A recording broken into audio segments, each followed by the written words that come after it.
20 വർഷമായി യാതൊരു ചാഞ്ചാട്ടവുമില്ലാതെ ഇടതുപക്ഷത്തോടൊപ്പം അടിയുറച്ചു നിൽക്കുന്ന മണ്ഡലമാണ് നെന്മാറ മണ്ഡലം. 10 വർഷക്കാലം സഖാവ് വി ചെന്താമരേട്ടനും 10 വർഷക്കാലം ഇപ്പോൾ നിലവിലുള്ള നമ്മുടെ പ്രിയപ്പെട്ട MLA ബാബുവേട്ടനും MLA ആയിരുന്നു. അതിൽ നിന്ന് യാതൊരു വ്യത്യാസവും ഈ തെരഞ്ഞെടുപ്പിലും ഇവിടെ ഉണ്ടാവില്ല. ഇപ്പോൾ ഈ കോൺഗ്രസ് വന്നു, കൈപ്പത്തി വന്നു, അതുകൊണ്ട് വലിയൊരു മാറ്റമൊന്നും സംഭവിക്കില്ല. കൈപ്പത്തിൽ തന്നെയാണ് ഈ 20 വർഷത്തിൽ 2 പ്രാവശ്യവും ഇവിടെ തെരഞ്ഞെടുപ്പ് നടന്നത്. ആ 2 പ്രാവശ്യവും ഇടതുപക്ഷം തന്നെയാണ് ഈ മണ്ഡലത്തിൽ ജയിച്ചത്. ഇത്തവണയും അതിനൊരു മാറ്റവും ഉണ്ടാവില്ല. നെന്മാറ മണ്ഡലത്തിലെ LDF സ്ഥാനാർത്ഥി കെ പ്രേമനാണ് എന്നോടൊപ്പം ഉള്ളത്.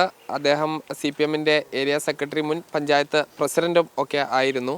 ഇപ്പോൾ ഈ പ്രചരണമൊക്കെ തുടങ്ങി കുറച്ച് ദിവസങ്ങൾ കഴിയുന്നു. എങ്ങനെയാണ് ഒരു ഫീഡ്ബാക്ക്? നല്ല രീതിയിലുള്ള ചിട്ടയാർന്ന പ്രവർത്തനങ്ങളാണ് LDFൻ്റെ മുഴുവൻ പ്രവർത്തകർ നടത്തിക്കൊണ്ടിരിക്കുന്നത്. അപ്പോൾ മണ്ഡലത്തിൽ ആകമാനം ഒരു റൗണ്ട് പൂർത്തീകരിച്ച് 2ാം റൗണ്ട് നടന്നുകൊണ്ടിരിക്കുകയാണ്. ഇപ്പോൾ ഞാനുള്ളത് മലയോര മേഖലയായ അയിലൂർ പഞ്ചായത്തിലെ കയറാടിയുടെ പ്രദേശങ്ങളിലാണ്. ഇവിടെ കർഷകർ അഭിമുഖീകരിക്കുന്ന ഒട്ടേറെ പ്രശ്നങ്ങളുണ്ട്. അതിലെല്ലാം നാളിതുവരെ ഒരുമിച്ച് നിന്ന് പ്രശ്നപരിഹാരത്തിന് വേണ്ടിയുള്ള പ്രവർത്തനങ്ങൾ നടത്തിയിട്ടുണ്ട്. ഇനി കൂടുതൽ ശക്തി ആർജിച്ച പ്രവർത്തനങ്ങൾ നടത്താൻ കഴിയും. അതുകൊണ്ട് ഈ നാട്ടിലെ കർഷകരും മലയോര നിവാസികളും ഉൾപ്പെടെയുള്ള ജനങ്ങളുടെ അകമഴിഞ്ഞ പിന്തുണ ഇടതുപക്ഷത്തിനുണ്ട്. ഇപ്പോൾ ഈ കഴിഞ്ഞ തവണയൊക്കെ ഒരു LDFന് വിജയം ഉറപ്പുള്ള ഒരു സാഹചര്യമായിരുന്നു. എന്നാൽ CMP മാറി കോൺഗ്രസ് വന്നതോടുകൂടി കുറച്ച് ടൈറ്റ് ആയിട്ടുണ്ടോ?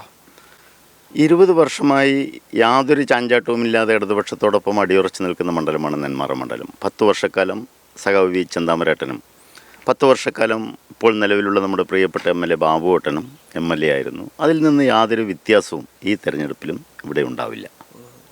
ഇപ്പോൾ ഈ കോൺഗ്രസ് വന്നു, കൈപ്പത്തി വന്നു, അതുകൊണ്ട് വലിയൊരു മാറ്റമൊന്നും സംഭവിക്കില്ല. കൈപ്പത്തിൽ തന്നെയാണ് ഈ 20 വർഷത്തിൽ 2 പ്രാവശ്യവും ഇവിടെ തെരഞ്ഞെടുപ്പ് നടന്നത്. ആ 2 പ്രാവശ്യവും ഇടതുപക്ഷം തന്നെയാണ് ഈ മണ്ഡലത്തിൽ ജയിച്ചത്. ഇത്തവണയും അതിനൊരു മാറ്റവും ഉണ്ടാവില്ല. ഇപ്പോൾ ഈ തദ്ദേശ തെരഞ്ഞെടുപ്പിൽ സാധാരണ ഇല്ലാത്ത ഒരു മുന്നേറ്റം UDFന് ഈ മേഖലയിലുണ്ടായി. ജില്ലാ പഞ്ചായത്ത് മെമ്പർ ലഭിച്ചു, നെന്മാറ പഞ്ചായത്ത് മാറി. ഇതൊക്കെ നിയമസഭയിൽ പ്രതിഫലിക്കുമോ? കഴിഞ്ഞ തവണയും നെന്മാറ പഞ്ചായത്ത് UDFന് തന്നെയായിരുന്നു.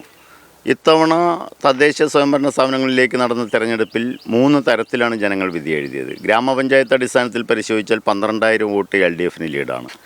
ബ്ലോക്ക് പഞ്ചായത്തിലേക്ക് നോക്കിയാൽ 6,500 വോട്ട് ലീഡാണ്. പിന്നെ നെന്മാറ ജില്ലാ പഞ്ചായത്ത് ഡിവിഷൻ പരാജയപ്പെട്ടു എന്നുള്ളതാണ്. അത് ഇതിനു മുമ്പും പരാജയപ്പെട്ടിട്ടുണ്ട്. ഇതിനു മുമ്പും ഈ 20 വർഷത്തിനിടയിൽ നെന്മാറ ഡിവിഷൻ UDF ജയിച്ചിട്ടുണ്ട്. ഈ താങ്കളുടെ സ്ഥാനാർത്ഥിയായ ഉടനെ വന്നൊരു വിവാദമാണ് കെ ബാബുവിന് ഇതിൽ അതൃപ്തിയുണ്ട് എന്നുള്ളത്. അദ്ദേഹം പിന്നീട് ഈ ബാംഗ്ലൂരിൽ നിന്ന് വരികയും തെരഞ്ഞെടുപ്പ് പ്രചരണത്തിലൊക്കെ വന്നിരുന്നു. അത് ഏതെങ്കിലും തരത്തിൽ ബാധിക്കുമോ? ഒരു തരത്തിലും ബാധിക്കില്ല. ബാബുവേട്ടൻ എന്ന് പറഞ്ഞാൽ എൻ്റെ ഏട്ടനാണ്. തെരഞ്ഞെടുപ്പ് പ്രവർത്തനങ്ങളിൽ എന്നേക്കാൾ കൂടുതൽ സജീവമായി ഇപ്പോൾ നേതൃത്വപരമായ പങ്കുവഹിച്ച് മണ്ഡലം സെക്രട്ടറിയുടെ ചുമതല ഏറ്റെടുത്തുകൊണ്ട് പ്രവർത്തിച്ചുകൊണ്ടിരിക്കുകയാണ്. അത് പത്രക്കാരുടെയോ അല്ലെങ്കിൽ മറ്റാരുടെയോ ഭാവനയാണ്. അങ്ങനെ ഒരു ന്യൂസ് ഇടതുപക്ഷത്തിന് ചില ഡാമേജ് ഉണ്ടാക്കുന്നതിന് വേണ്ടി സൃഷ്ടിച്ചെടുത്താണ്. അതിൽ യാതൊരു കഴമ്പുമില്ല.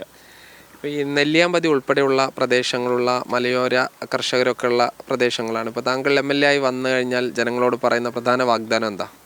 സമഗ്രവും സമ്പൂർണവുമായ വികസനമാണ് ഞങ്ങൾ ലക്ഷ്യം വയ്ക്കുന്നത്. അതിൽ ഏറ്റവും മുന്തിയ പരിഗണന നമ്മുടെ മണ്ഡലത്തിലെ കർഷകരുടെ നേറുന്ന പ്രശ്നങ്ങൾ പരിഹരിക്കുന്നതിന് അവരുടെ മുൻപിൽ നിന്ന് പോരാടുക എന്നുള്ളത് തന്നെയാണ്.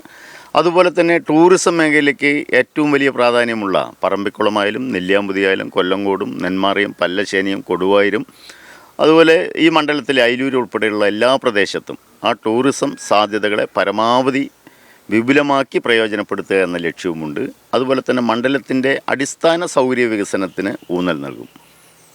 എന്തായാലും വളരെ വിശാലമായൊരു മണ്ഡലമാണ് നെന്മാറ എന്ന് പറയുന്നത്. കാരണം പറമ്പിക്കുളത്തേക്ക് തമിഴ്നാട് വഴി വേണം എത്താൻ. ഈ സ്ഥലങ്ങളിലേക്കെല്ലാം തന്നെ ഓടിയെത്തുന്ന തിരക്കിലാണ് കെ പ്രേമൻ എന്ന LDF സ്ഥാനാർത്ഥി. ഷിജു ചിറ്റൂരിനൊപ്പം സാജിദ് അജ്മൽ, മീഡിയ 1 പാലക്കാട്.